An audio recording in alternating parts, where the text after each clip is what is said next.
کیا آپ کے خیال میں یہ ایک مثال قائم کی گئی ہے وینزویلا کے صدر کو اٹھانا، اور اسی طرح کی کوئی حرکت ایران میں بھی کی جا سکتی ہے؟ کیونکہ آیت اللہ خامنائی کے حوالے سے بھی ڈونلڈ ٹرمپ پہلے کافی بیان دے چکے ہیں۔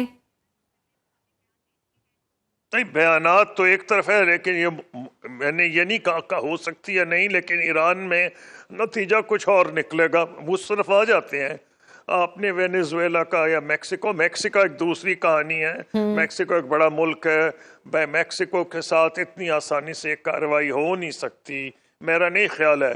ہاں، جو آپ نے دوسرا ذکر کیا ہے کولمبیا، وہاں کے بارے میں اگر یہ کریں گے تو اس کا مطلب یہ ہوگا کہ باقی جو ریاستیں ہیں لیٹن امریکہ کی، خاص طور پہ جو ساؤتھ امریکہ ہے، وہاں برازیل بہت بڑا ملک ہے، تو دیکھنا یہ ہوگا کہ ان کے کیا ریاکشن ہوگا۔ تو ابھی بہت قبل از وقت ہے، لیکن یو این چارٹر کی تو ڈیفینیٹلی وائلیشن، اور پریزیڈنٹ ٹرمپ نے اس کو چھپایا بھی نہیں۔ انہوں نے کھلا سوورنٹی کے بارے میں تو یہ کہا کہ ہم میکسیکو اس کو چلائیں گے، وینیزویلا کو۔ جی، تو ایران کی کہانی ذرا دوسری ہے۔ ایران میں ریزسٹنس ہوگی اور ایران اور قسم کا ریاکشن دے سکتا ہے۔ میں یہ نہیں کہہ رہا کہ امریکہ کرے گا نہیں یا اسرائیل کے ذریعے کرانے کی کوشش نہیں کرے گا، لیکن اس کا جواب ہوگا۔ اسرائیل کے ایران جو ہے اس نے آلریڈی ثابت کیا ہے کہ پچھلی جنگ میں آپ نے دیکھا جو ایران اور اسرائیل کے درمیان ہوئی تھی، تو اس میں انہوں نے ڈائریکٹ حملہ کا جواب دیا تھا ایران نے، اور جو بڑا مشہور آئرن ڈوم تھا ان کی جو اینٹی بیلسٹک میزائل سسٹم تھا، اس کو انہوں نے پینیٹریٹ کیا تھا، اور اسرائیل میں وہ گئے اور انہوں نے اسرائیل میں کافی نقصان بھی پہنچایا۔ تو اس کا مطلب وہ اتنا آسان نہیں ہوگا۔ کیا امریکہ یہ رسک لے گا؟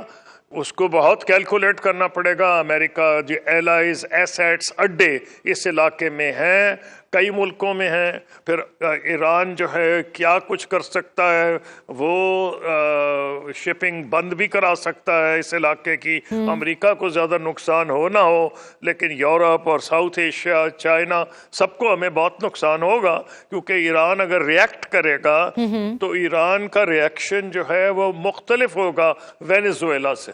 بالکل۔ اچھا قصوری صاحب، امریکہ اگر کرنا چاہے جی اگر کرنا چاہے، جیسے اس نے پہلے حملہ کیا تھا، حملہ تو وہ کر سکتا ہے، لیکن حملے کا نتیجہ کیا ہوگا وینیزویلا میں، تو ابھی دیکھتے ہیں کیا نتیجہ ہے۔ سر، کیا وینیزویلا پر حالیہ امریکی حملہ بین الاقوامی قانون، خاص طور پر اقوام متحدہ کے چارٹر کے آرٹیکل 24 کی صریحاً خلاف ورزی نہیں؟ آپ کیا سمجھتے ہیں کہ امریکہ نے وینیزویلا کے معاملے میں خود مختاری اور نان انٹرونشن کے اصول کو مکمل طور پر نظر انداز کیا ہے؟ جی، اللہ کیسے رہے، اور وہ تو چھپا بھی نہیں رہے۔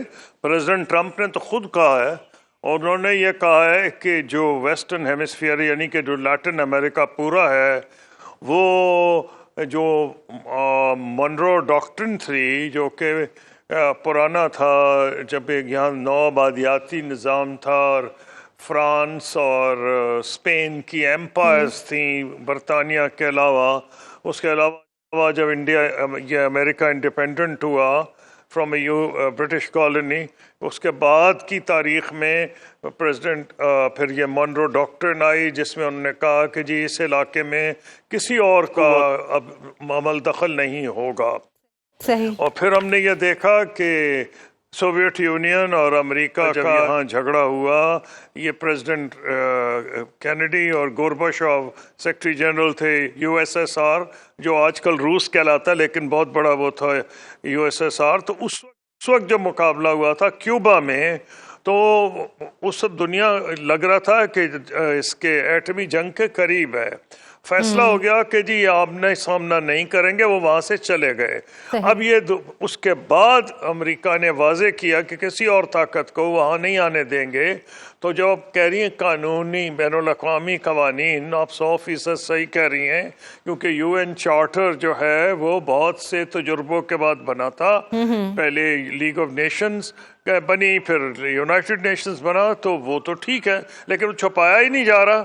اور امریکہ نے دیکھیں یہ پہلی مرتبہ نہیں کیا، جب میں وزیر خارجہ تھا اور ہم ان کے ایلائی تھے، امریکہ کے میجر نان نیٹو ایلائی تھے،